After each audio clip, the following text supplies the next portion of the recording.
por razones del mil extrañezas, por mi juventud, por gente con la que me relacioné, etcétera, etcétera, etcétera, estuve muy cerca de todos los nicaragüenses, sobre todo de los comandantes nicaragüenses que se refugiaron en México y desde México prepararon la toma del poder en Nicaragua. Hace poco tiempo finalmente me enteré de cómo el presidente de Costa Rica le contó al entonces presidente de México, José López Portillo, que la situación de Somoza era insostenible y que Somoza era lo que ya sabía todo el mundo, una bestia impresentable, un asesino, un torturador, un animal sanguinario y brutal que tenía que dejar el poder en Nicaragua porque el baño de sangre que estaba ocasionando era terrible. Y había desde tiempo antes un grupo que era el Frente Sandinista de Liberación Nacional que buscaba el derrocamiento de Somoza y el establecimiento de una democracia o de un país comunista. Esto siempre estuvo en duda. Obviamente muchos de sus dirigentes eran marxistas clásicos y muchos de ellos fueron entrenados en Cuba y financiados por la Unión Soviética, del mismo modo en que Somoza era financiado y sus torturadores eran financiados por los Estados Unidos. Un detalle que marcó la ruina de Somoza fue su persecución a los jóvenes en el campo nicaragüense. ¿Qué pasaba? Los jóvenes solían irse a la guerrilla, entonces si él encontraba jóvenes que no estaban haciendo nada, podían ser guerrilleros y los reprimía. Y entonces muchos jóvenes decidieron meterse al ejército. Es decir, de que te maten, o de meterte a la guerrilla con la que probablemente no estabas convencido, o de que te reclutaran en el ejército porque es esto, te fusilo, pues tú te reclutas en el ejército feliz de la vida. Ante amenaza de fusilamiento uno canta lo que le pongan enfrente, y es legítimo además. En este panorama, López Portillo decidió poner toda la carne en el asador y apoyar a muerte al Frente Sandinista. Recuerdan a algunas personas que vivieron estos acontecimientos, que sobre todo el grupo de los 12, que eran los 12 principales comandantes sandinistas, se presentaba con frecuencia en la residencia de Los Pinos, en la residencia donde vivía el presidente, donde vivía y despachaba el presidente de la República, y los saludaba a los Portillo diciendo: ¿y ahora qué necesitan, muchachos? ¿Y ahora qué necesitan? Porque les dio todo. Le dio hasta el triunfo en el concurso de canción de la OTI, de la Organización de Televisión Iberoamericana, a una canción que horrorosa, vamos, y fuera de nivel totalmente, pero que era de Carlos Mejía Godoy y los de Palacagüina, que era Son tus perjúmenes, mujer, y ganó la OTI, ¿no? Ante la sorpresa de todo el mundo. Y fue extremadamente generoso en armas, en dinero, en viviendas, en todo tipo de apoyos López Portillo para que finalmente cayera el gobierno de Somoza. Yo alguna vez en el Comité de Solidaridad con el pueblo nicaragüense, que fundamentalmente era un comité mexicano dedicado a apoyar al Frente Sandinista, hablando con varios comandantes, yo les decía: oye, pues que estos jóvenes que se están metiendo al ejército son a los que les estás disparando tú en tu guerra revolucionaria por el campo nicaragüense. Estás matando soldaditos que ni siquiera son convencidos representantes del régimen. ¿No sería mejor? Y se me ocurrían a mí, porque yo soy para estos... Total, yo escribo ciencia ficción, no lo olvidemos. Se me ocurría decirle: mira, ¿por qué no hacen una operación? Juntas a grupos operativos y en una mañana, con ataques focalizados, descabezas al gobierno de Somoza, bazucas y bombas y pum, y matas a 15 y dejas al gobierno totalmente sin cabeza. Que matar a 15 es aterrador, pero es bastante mejor, o bastante menos tremendo que estar matando inocentes. Por lo menos esos 15, bueno, puedes aducir que tenían cierta culpa, pero matar a inocentes no. Pues no me parece, a mí no me parece ningún asesinato, pero pues a proponer soluciones mejores, pues se me ocurría esa como escritor de ciencia ficción y no como estratega militar, que nunca he sido. Y a mí me explicaban entonces: no, Mauricio, mira, vos no entiendes, esa me la decían mucho. Es que la labor política que se hace mientras se está combatiendo en el campo, la labor política es muy importante, pero cada día está muriendo gente. La labor política le estás poniendo un precio en vidas que a mí me parece alto. Todo precio en vidas es alto. no, es que tú no entiendes, porque tenemos que hacer conciencia. Yo, sí, pero la conciencia la estás haciendo matando gente. Yo era muy necio con eso. Total, que no les resulté nada simpático. Sin embargo, cuando cayó Somoza y se regresaron, en un día yo me acuerdo, yo estaba en la noche que cayó Somoza, estábamos en el Comité Mexicano de Solidaridad con el pueblo nicaragüense, y yo me sorprendí que los comandantes tenían las pistolas juntos, es decir, andaban armados por México. Esto era extrañísimo, porque en México existe el derecho a la posesión de armas, pero no a la portación. Entonces estos tenían permiso de portación de armas. Así los trataba el gobierno de López Portillo.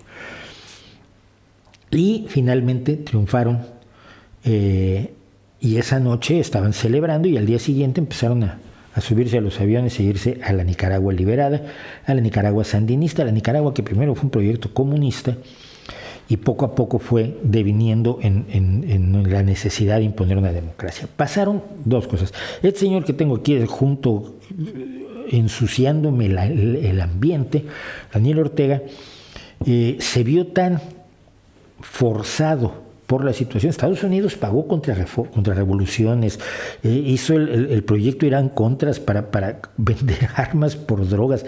Reagan en ese sentido hizo atrocidades increíbles para combatir al gobierno nicaragüense. ¿Por qué? Bueno, porque sentía que era una punta de lanza de la Unión Soviética en América Latina en la Guerra Fría, y una punta de lanza muy cerca de México, es decir, muy cerca de la frontera norte. Fue cuando Ronald Reagan expidió la teoría del dominó. Si caía Honduras, si caería Nicaragua, caería Honduras, caería Costa Rica, caería Guatemala, caería México, y de pronto la Unión Soviética llegaría a la frontera sur de los Estados Unidos. Como todas las guerras no tienen lógica y se basan en los miedos y en las preocupaciones, en la Guerra Fría el miedo a que pasara esto era enorme y alimentó muchísimos conflictos. Conflictos que tenían un origen legítimo por su lado, esto siempre lo he explicado. Lo que hacía Somoza en Nicaragua era absolutamente inaceptable, pero los Estados Unidos lo apoyaban para detener a los soviéticos, y los que luchaban contra Somoza lo hacían por salvar a gente de Nicaragua de las atrocidades de Somoza, pero los apoyaba la Unión Soviética porque tenía intereses en la Guerra Fría. Entonces, ambas potencias utilizaban los conflictos regionales o locales para tratar de avanzar ficha en la Guerra Fría. Bueno, entonces los primeros años de la revolución fueron aterradores, y también fueron ejemplo de gente de una nobleza increíble. Yo recuerdo a la hija de una amiga nuestra que abandonó todo, abandonó sus estudios, abandonó todo para irse a las brigadas de alfabetización en Nicaragua. Y andaba descalza porque le parecía que era mucho tener zapatos. Es decir, es un idealismo que puede encontrarse criticable por ingenuo, por absurdo, porque incluso derrota tus propias intenciones. Hombre, caminar con zapatos llegarás más rápido a alfabetizar a más gente. Pero era ese tipo de idealismo que muchísimas personas tuvieron y participaron en las brigadas de alfabetización y en las brigadas de vacunación, y participaron en los intentos de organización de un país mejor. Al final, los problemas internos de la revolución obligaron a que se hicieran unas elecciones que perdió Daniel Ortega contra Violeta Chamorro. Y los grandes comandantes, aquellos que yo había visto, que me habían explicado cómo había que tener conciencia política, se escrituraron todos los bienes somocistas y casas y terrenos, y se convirtieron de un día para otro en lo que se llamó la piñata sandinista, en terratenientes, en poderosísimas élites aristocráticas y plutocráticas en Nicaragua. Y uno los veía y decía, no es normal. ¿Cómo es posible que esta gente haya perdido los principios tan rápido? Bueno, pasan los años y Daniel Ortega vuelve a la presidencia, y cada vez se vuelve más un tirano al estilo de Somoza, hasta que actualmente, en este momento, por lo que me han dicho además, porque han estado en contacto conmigo algunos nicaragüenses que me están pasando datos de atrocidades, de torturas, de una casa en la que los orteguistas quemaron con gente adentro, con una familia, incluidos niños, etcétera. Cosas que además trata uno más o menos de cotejar para que no le cuelen tampoco historias de propaganda, porque en una guerra, en un enfrentamiento así, pues siempre hay propaganda y siempre hay mentira. Pero las historias se multiplican demasiado, de horror, de brutalidad, de derramamiento de sangre, de torturas, del uso de la violación como arma de guerra, que es una de las cosas más bajunas, más brutales, y que sin embargo desafortunadamente se sigue usando como arma de guerra. Y estamos en este momento en una situación en la que el líder del Frente Sandinista de Liberación Nacional, aquellos hombres y mujeres que pretendían un país mejor con gente libre, feliz y próspera, es hoy una bestia peor que el tirano al que logró derrocar, para júbilo de todos. No tenía por qué ser comunista para decirle que bueno, que esa bestia mala ha salido de Nicaragua y ojalá y Nicaragua ahora pueda construir algo mejor. No el paraíso en la tierra, pero algo mejor. Y en algún momento lo empezó a estar mejor, pero hoy está peor que nunca, y me parece terriblemente lamentable, me parece terriblemente entristecedor, y envío toda mi solidaridad a todos los nicaragüenses, por supuesto. Pero lo que ayer me derrotó por completo fue que Argentina y México, que creen, supongo algunos, que son gobiernos de izquierda, cosa que yo dudo enormemente. Bueno, en el caso de México he demostrado que no lo es, que López Obrador no es un hombre de izquierda. Se abstuvieron de una declaración de condena de la Organización de los Estados Americanos contra Ortega y su brutalidad asesina, criminal, bestial y sanguinaria en Nicaragua. Y el pretexto que dieron es la no intervención. Mira, la no intervención es un valor, pero no siempre. La no intervención también es una forma de cobardía y la no intervención también es una forma de entregar a inocentes al matadero. Cuando el Reino Unido y Francia reclamaron la no intervención en los asuntos españoles, porque un grupo de militares habían levantado intentando un golpe de Estado contra una república legítimamente constituida, democráticamente sólida, no estaban respetando el derecho de los españoles a autodeterminarse. Estaban entregando España al fascismo. Cuando tú les dices a los torturados, a los asesinados y a los violados que ellos tienen que resolver sus propios problemas, y estás seguro, porque hubo un comunicado, Argentina, España, salió esta mañana, me lo mandaron hoy o ayer, y están seguros de que los propios nicaragüenses, sin intervención de nadie, resolverán sus problemas. Lo que estás diciendo es que quienes ya han sido asesinados, las mujeres que ya han sido violadas, quienes han sido torturados, van a resolver sus problemas.